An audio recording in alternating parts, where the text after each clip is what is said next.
Cara bersyukur terhadap harta, supaya hartanya nambah.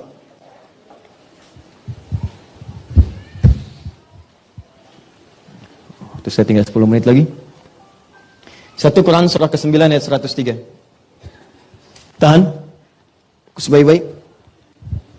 Khudh min amwalihim sadaqah.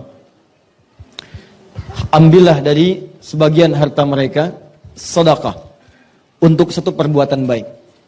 Jadi ingat baik-baik, sedekah itu dalam bahasa Al-Quran itu menunjuk semua perbuatan baik, semua yang baik. Di fikih disebut kullu ma'rufin sedekah, semua yang baik-baik disebut dengan sedekah. Zakat disebut sedekah, infak sedekah, salat sedekah. Jadi semua yang baik-baik. That's it. Jadi jangan dipersempit pemaknaannya sedekah itu hanya dengan uang dimasukin kotak, tidak. Semua yang baik-baik disebut apa? Ya, nanti saya turunkan. Nah, di sini Allah katakan, lihat sini.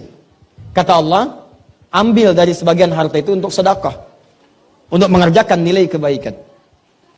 Sedekah juga ada yang mengartikan ini turunan dari kata sedekah. Pernah dengar kata-kata ini? Shadaqallahul azim. Itu kalimat pengakuan bahwa semua dari Allah itu benar. Pengakuan iman. Nah, maka kenapa disebut dengan sedekah? Karena amalan ini bentuk pengakuan kita terhadap kebenaran Allah. Di Allah menurunkan satu kalimat, hei, kata Allah, zakat. Kemudian kita kerjakan. Kenapa zakatnya kemudian saat dikerjakan disebut dengan sedekah? Seakan-akan kita mengakui bahwa apa yang Allah perintahkan itu benar. Dan apa yang Allah janjikan pasti benar. Paham sampai sini? Contoh, saya ulang. Karena saya lihat ada sebagian wajahnya yang wajah minta tolong. Ustaz, tolong jelaskan lagi.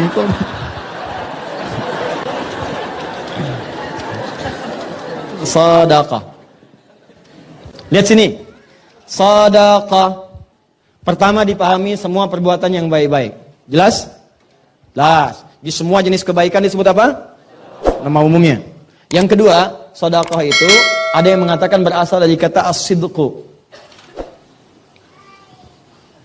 Sudah? Apa itu as-sidqu? Sesuatu yang menunjukkan pengakuan atau pembuktian atas kebenaran perintah dan janji Allah. Perintah dan janji Allah.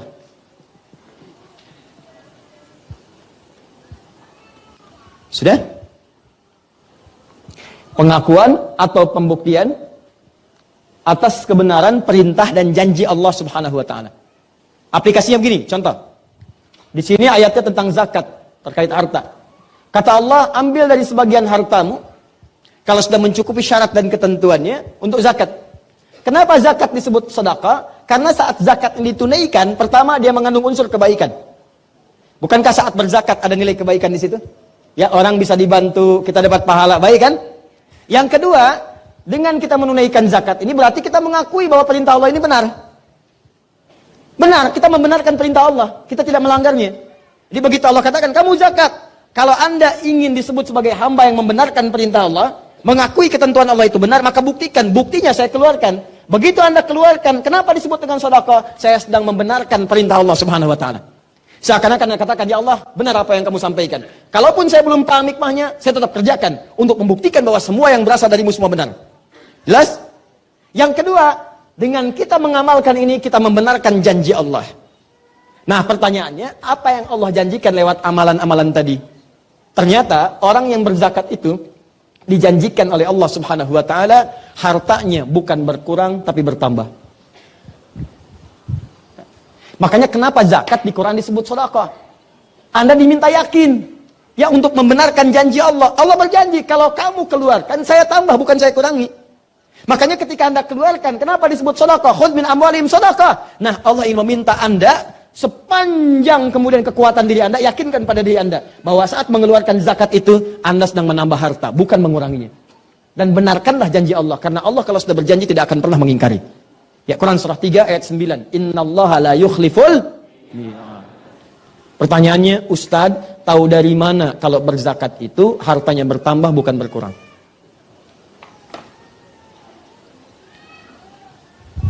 Tulis pakai bahasa Arabnya, az-zakat.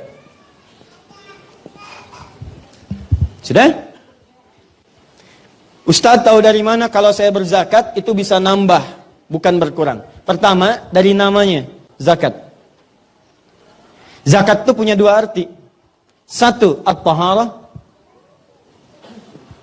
Dua, an-numu.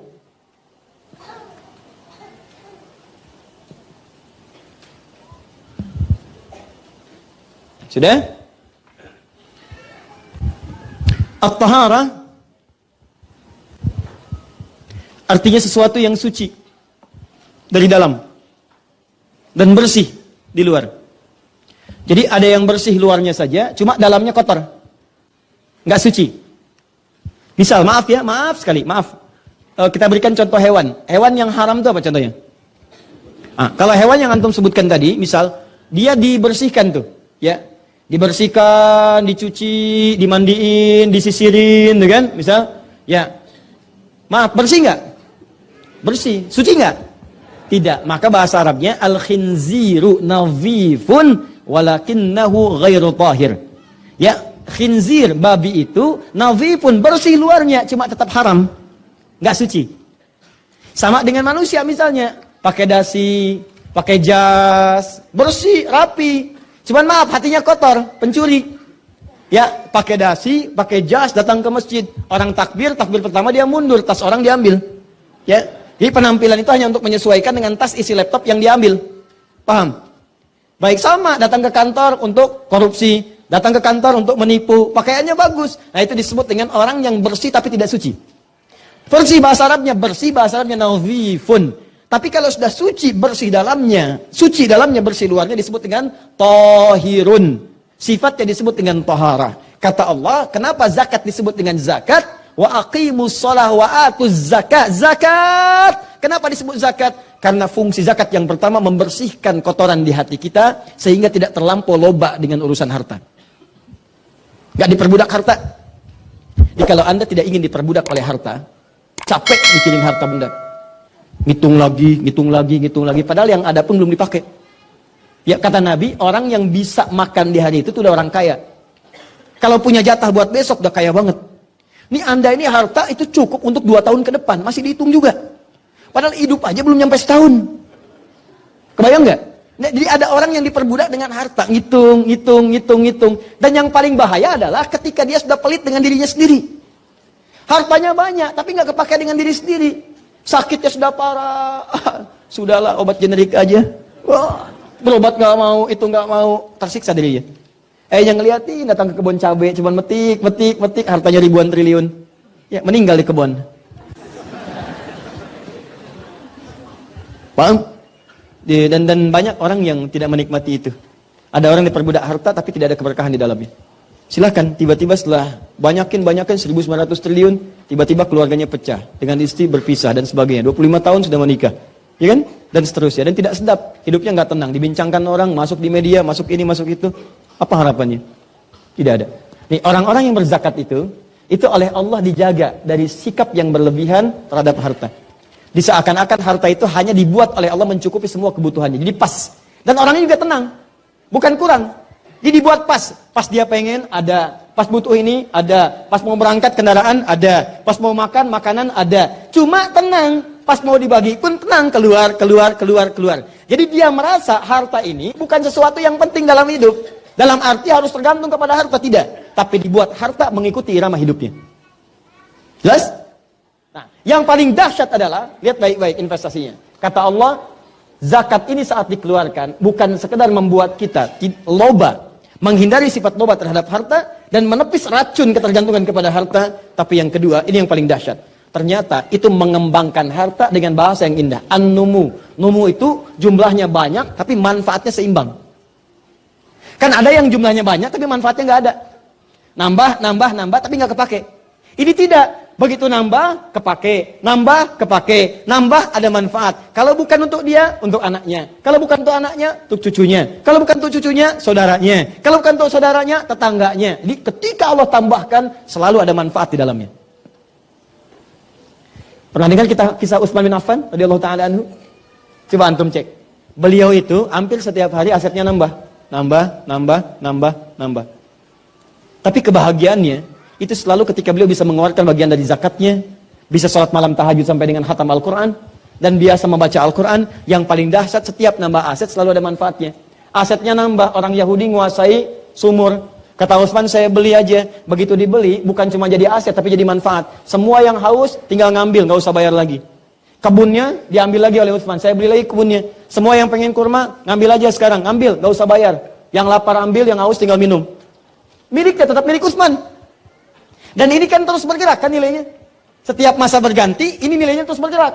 Sampai sekarang, asetnya masih ada. Dijadikan apa? Disiapkan untuk penginapan. Semua hasilnya disimpan di Bank Saudi, disedekahkan atas nama Utsman bin Affan radhiyallahu ta'ala anhu. Sampai sekarang, orangnya sudah nggak ada 15 abad, tapi asetnya masih ada dan manfaatnya terasa. Dan di mana ini semua? Ini salah satunya kebiasaan Utsman untuk berzakat. Setiap orang yang berzakat, maka harta yang dikeluarkan itu dilipat gandakan paling minimal 10 kali lipat dari sebelumnya. Paling minimal 10 kali. Ini lihat sini, fokus ya. Rumusnya Quran surah 6 ayat 160. Saya ulang, rumusnya Quran surah 6 ayat 160. Sebentar, ini waktu saya sudah habis. Boleh nggak saya minta 5 menit lagi aja? Alhamdulillah. Ya nggak apa-apa, nggak apa-apa. Kalau Anda pengen sampai dulu silahkan. Saya jam 10 kurang seperempat pulang. Lihat sini. Tahan. Kecuali kalau ada perubahan. Fokus. Setiap yang mengerjakan kebaikan sudah dilakukan karena Allah, maka perbuatan itu berubah jadi amal soleh. Ya, semua perbuatan namanya amal. Dikerjakan karena Allah, karena dorongan iman kita disebut dengan amal soleh. Paham?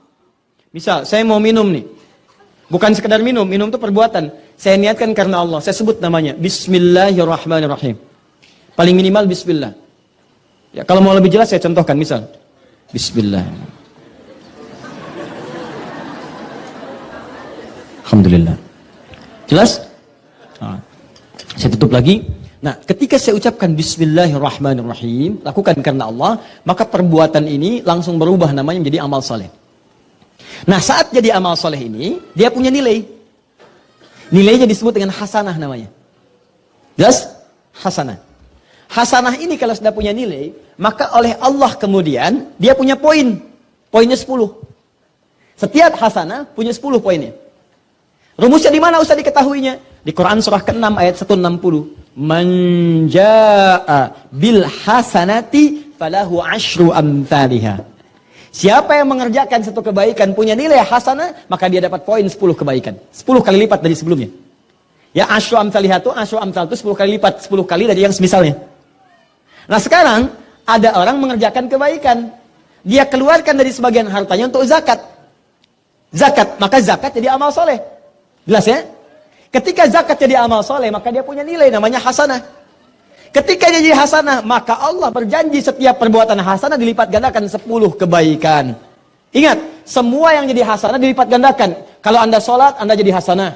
Baik ya, sholat jadi hasanah, sedekah jadi hasanah, zakat jadi hasanah. Punya nilai minimal 10. Ustaz tahu dari mana kalau sholat jadi hasanah? Buka Quran surah 11 ayat 114. Kata Allah, aqimis sholata tarafain nahar wa zulafan minal lail innal hasanati yudhibnas sayyi'at. Sholat menghasilkan hasanah, zakat menghasilkan hasanah. Di ketika Anda keluarkan zakat sekali, poinnya 10. Apa itu poin 10 yang dimaksudkan? Bukan cuma poin pahala akhirat, tapi melipat gandakan 10 kali lipat dari apa yang dikeluarkan. Misal, Anda zakatnya 5 juta. 5 juta. Maka ini punya poin di sisi Allah, kalikan 10 kali lipat, jadi poin pahala akhirat. Bonusnya di dunia dikembalikan lagi oleh Allah 10 kali lipat dari apa yang dikeluarkan. Kalau Anda keluarkan 5 juta, berarti Anda dapat berapa? 50 juta. Ini yang kembali kepada Anda. Jadi sebetulnya kalau orang paham tentang konsep zakat, dia nggak akan pernah menunda. Yang ada, dia bercita-cita untuk berzakat. Karena zakat itu lebih daripada sekedar nabung dan kontan. Jadi begitu Anda keluarkan 5 juta, balik 50 juta. Jadi kalau orang paham, kalau berzakat itu mengembalikan harta 10 kali lipat, misalnya paling minimal, demi Allah saya katakan, gak akan ada orang nunda zakat. Dan gak akan pernah orang salah menyimpulkan kalau zakat itu kehilangan harta. Tidak. Kata Allah bukan hilang, malah nambah. Anda keluarkan, saya tambah. Selesai. Dan ini bentuk syukur. Begitu Anda syukur, ditambah. Kan tadi ayatnya. La in syakartum, la azidannakum. Syukur anggota tubuh, gunakan pada yang baik. Syukurnya harta, pakai sesuai ketentuan Allah. Apa diantaranya? Kata Allah zakat, zakat. Begitu Anda zakat, ditambahlah azidannakum. Berapa nambahnya? Paling minimal 10 kali lipat. Jadi kalau Anda keluar 5 juta, balik berapa? 50 juta. Tapi cara memahaminya, awas, mesti baik. Bukan berarti langsung diterima kontan 50 juta. Ada yang bentuknya begitu. Balik 50 juta. Lewat apa? Lewat proyek, tiba-tiba dapat proyek 50 juta nilainya. Nggak percaya silahkanlah. Anda keluarkan aja 5 juta misalnya. Atau 500 ribu. Atau 5.000 rupiah. Nanti Anda akan lihat. Anda akan mendapatkan sesuatu nilainya 10 kali lipat daripada itu. Tiba-tiba pulang dari sini keluar. Terus pilih-pilih misalnya baju, pakaian di luar. Udah Jeng, gak usah beli. Saya aja yang ngasih. Itu nilainya 50 ribu. Padahal Anda masukin kotak infak cuma 5 ribu. Ya, atau Anda keluarkan zakat itu cuma 5 ribu. Begitu keluar dapat 50 ribu. Ada yang traktir makanan. Ada yang dijaga oleh Allah supaya nggak sakit. Yang kalau dia sakit biayanya bisa 50 juta. Ada. Tapi yang harus Anda yakini adalah, begitu Anda keluarkan zakat, Anda mendapatkan investasi 10 kali lipat dari sebelumnya. Ini harus Anda pahami. Ya, ada real langsung diberikan. Kalau itu memang Anda butuhkan, bentuknya langsung, berupa harta Anda terima. Ada lagi yang kedua, bentuknya aktiva. Ya Anda simpan untuk memberikan kemaslahatan bagi Anda. Nilainya 10 kali lipat dari yang tadi. Ya, tidak sehat, tidak terkena utang, proyeknya lancar, ya, tidak terganggu macam-macam, nilainya 10 kali lipat dari yang tadi. Kalau mau iseng-iseng, silahkan aja. Keluarkan oleh Anda, begitu Anda zakat, Anda lihat-lihat. Setelah zakat, perhatikan langkah hidup Anda. Anda akan temukan, Anda akan mendapatkan sesuatu yang kalau Anda hitung, paling minimal 10 kali lipat dari sebelumnya. Gak percaya silahkan. Ya, cuman gak ada kerjaan aja. Gak ada kerjaan, capek dan pasti terbukti. Sudah? Nah, jadi saya mau pesankan, kalau sudah masuk kepada nisabnya, sudah masuk haulnya, jangan ditunda. Kalau bisa, sebelum ada itu udah dihitung, kapan saya zakat nih. Itu udah investasi itu. Ya, dan yang belum nyampe, jangan cara berpikirnya dirubah. Aduh, saya kadang-kadang suka nggak paham saya tuh. Jadi gini, orang menganggapnya zakat itu untuk orang yang kaya. Dan untuk orang yang sudah nyampe nisab. Orang yang nyampe nisab, keluar zakat. Orang nyampe haul, keluar zakat. Hei, ajakan Quran itu bukan begitu. Ajakan Quran itu mengajak kita semua untuk bisa zakat. Di zakat itu jadikan bagian dari visi kehidupan kita. Saya selama hidup mesti bisa zakat. Walaupun cuma nilainya 1.000, 2.000. Mesti bisa. Gitu caranya. Jadi bukan Anda pahami, oh berarti yang sudah nisab saja yang zakat. Tidak. Cara berpikirnya adalah, kalau Allah katakan zakat, wa'atu zakat, saya mesti zakat. Selama hidup saya mesti zakat. Maka Anda mulai berdoa kepada Allah. Ya Allah, saya mohon ya Rabb. Saya selama ini sudah sholat. Saya selama ini sudah puasa. Cuman jangan sampai engkau wafatkan saya Allah sesuai ajalnya. Saya belum sempat zakat. Bimbing saya untuk bisa zakat ya Allah. Bimbing saya. Walaupun cuma 25 juta ya Allah zakatnya selama hidup. Masya Allah. Zakat 25 juta, 2,5%. Berarti mintanya berapa? 1 miliar. Paham ya?